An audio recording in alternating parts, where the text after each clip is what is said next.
I'm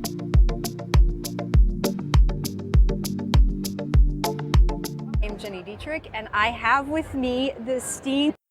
Hello, then.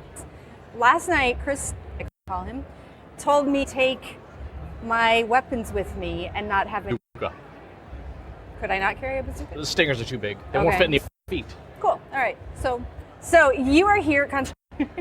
You did a workshop yesterday. Yeah. Topic of artificial intelligence and machine learning. The joke, however, being that if it's AI, because it's that they're doing most of the time. We're doing machine learning. Same thing. They're almost the same thing. AI is a big umbrella term that means teaching machines to think like humans, to perform tasks that require human intelligence. So if you're watching on this camera and you can see this, the words coming out of my mouth and it's not gibberish, then you're using language processing, right? And these are tasks that we can teach machines. That's all AI.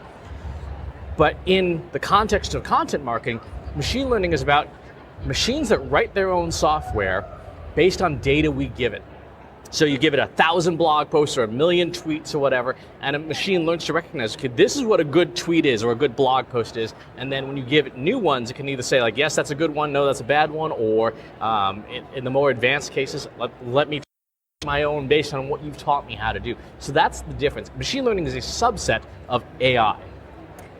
Okay, I have very many questions after that. Yes. So the first thing is, if a machine is learning the best tweet or the best blog post or, best Facebook post, whatever it happens to be, doesn't it all become the same? No, it doesn't become all the same, because what would happen if you did this with a person, you would pick up just that person's nuances and such. But when you train a machine on a massive corpus of everybody's knowledge, you're drawing from as much variety as there are people. So your tweets would be different from my tweets, would be different from so on and so forth. Now you can teach nuances. I did a project recently with a well-known politician's tweets who's known for not great grammar and bizarre words, and I fed it into. Wonder who that would be. I fed it into the machine, and I said, okay, I want you to replicate this tone, but the topic is I want you to declare war on North Korea. And it came up with stylistic. This is Saturday Night Entertainment, by the way. It came with stylistic interpretations of that. Coherent, made sense, was exactly the tone. Like, these are very bad people, and there you go. Asians are the cause of all our problems. And so you can pick up styles and nuances, but when you're training on the big stuff, you're training with the total scope of what humans could do. And so you're not going to get any less variety than if you're having a human do it. So because we're at Content Marketing World, I think it's important to talk about how all of this is going to affect our jobs. And one of the things I've been saying all along is, you know where this is going? Robots will never be as creative as we are. So we are safe from that perspective, and you have proven me wrong, which is very uncomfortable. But talk about that, and talk about, they can be creative, but it's also creating some inspiration for us humans. So AI will not take jobs, because a job, this is from the Brookings Institute, a job is a collection of tasks. Machines can absolutely take tasks, right?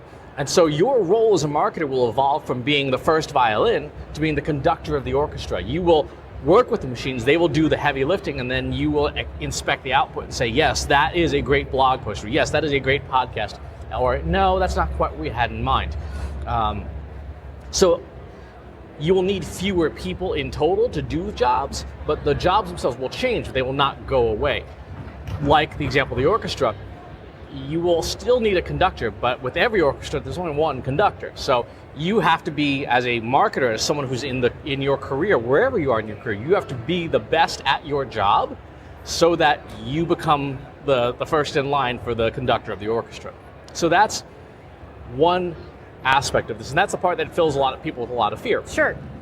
The flip side is that it's going to unleash a tremendous amount of creativity, because I can't play any musical instruments, right? I'm inept at it.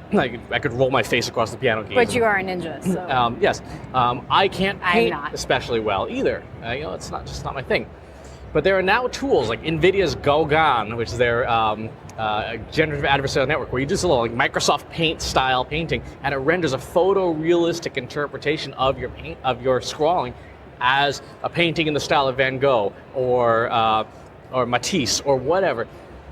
And so now I can't paint, but the machine can paint for me. So the only limit to what I can create is my ambition. Sure. I can't compose a symphony. A machine can. If I can say to the machine, I want it to be in this key, I want it to be in this pace, I want it to be able this long, I want it to be kind of like this style. And it will compose music and words and things. And how many times have you heard in your life, oh, you should write a book, right? And a whole bunch of people have heard this. And they're like, Yeah. If you can outline and frame up what the book is about, you can have the machines fill in the gaps in that and write a substantial part of the book for you. And so this is the promise of AI and the part that people have a difficult time imagining. Yes, older jobs are going to contract, but now there'll be a massive new market of things that are limited only by your ambition as a human to create, to make things that have not been done before, that are inspired by you, but you don't need to have the talent to do it. Talent's not the issue anymore. Now it is only your ambition, and that's pretty exciting. It is exciting. It's also really scary. I have a 6-year-old, and one of the things that they are doing in school right now is they're teaching them social skills and life skills because they don't know how to prepare them for the future because what they will go out and do in the world doesn't yet exist. And I think that's a perfect example of what you're talking about here. It is, but I like the Jeff Bezos rule, which is focus on what doesn't change, right? Yes, the technology changes, how we interface changes, but when you think about like your kids or your audience or your customers, what doesn't change? People want things to be better, faster, and cheaper, right? Yep. That's never going to change. Yep. That's Amazon's entire premise. How can we make things better, faster, and cheaper? When we think about our jobs, what do we want? We want to be happier with what we do. When we think about relationships that we're in with other human beings, we want to be more fulfilled in those relationships. Those things don't change. Machines will not change that. How we interact with each other may change. Like we text now. We didn't text 20 years ago. But our desire to communicate with other people has not changed. That will not change. So when you're talking about preparing for the future, focus on what doesn't change, understanding the human condition, and then how can you use these tools to help you understand people better, faster, and cheaper. So if I'm trying to be, or I want to be the best person and I want to be the conductor of the orchestra, I imagine that that's significantly easier, maybe I'm wrong, for somebody with experience. A chief marketing officer is already sort of orchestrating, but they're orchestrating humans instead of robots. How does somebody who's just fresh out of college or has 5 or 10 years of experience get to that level immediately? Again, that goes back to what are sort of the ambitions that you have? What are the things that you can think of that based on your life experience? We know the human brain is functionally a massively parallel computer. It's very slow compared to silicon, but it runs in massively parallel. It can do trillions of operations per second in ways that machines can't, which also means that we pull in data from all sorts of different sources, and every person's computer is different because we all have different upbringings, we have different conditions we've grown up in, right. And so everyone's going to have a different perspective. The number one thing that you can do to prepare is to give yourself many more inputs. So if you are, for example, living in suburban Chicago, when was the last time you went to an Ethiopian restaurant? When was the last time you went to a museum of art that was from Southeast Asia? When was the last time that you went to a black comedy show? All of these inputs are different inputs. The real danger for you as a human is if you only surround yourself with what you like and what you know, you're not getting new data.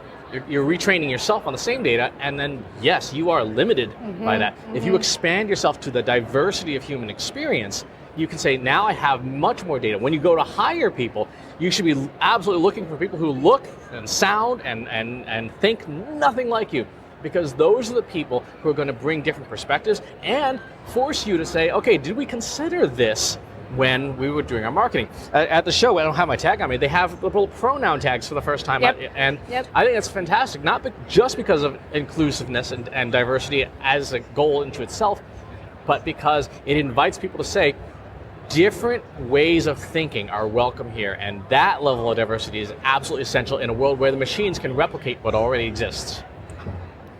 Whew. So where can people go to find you and not be so scared about their future changing? See a therapist. Right. We may all need that. No, you can find me and the work that I do at trustinsights.ai, and then you can find my personal stuff at christopherspenn.com. Well, Christopher S. Penn, it's a pleasure to have you. Thank you for being here. Thank you. Want help solving your company's data, analytics, and digital marketing problems? Visit trustinsights.ai today and let us know how we can help you.